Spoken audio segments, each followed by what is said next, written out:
जे परेशान भ रहल छै सबके जे नुकसान भेलै या धान डूबि गेलै घर कते के डूबि गेलै तै पर यहाँ की करै छी से कहियो। हमर जनता परेशान नहीं है। की हमर परेशान नहीं छै ना, हमर जनता खुश है। बाढ़ एला से खुश है जनता। हाँ, अरे सबके चापा कल ई सब सुखा गेल चले। हाँ तो पानी देनाइ जरूरी चलैया, केना केना को पानी लेलो से हम बुझै छी। अच्छा और हमार सहिनी भाई सब केते खुश है, केते कमलापति को के पानी एलिया। अच्छा तो इमे अथी जनता के खुशी छै कि अहाँ जे सबसे ज्यादा खुश छी। देखू एमे तो मिला जुला के दुनू खुश छी।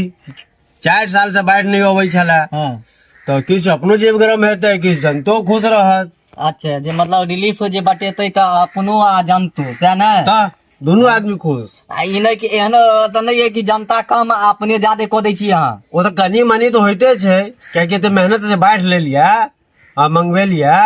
मेहनत केते लगले से आगे जाने के लिए, जब तो खाली गेलो खेत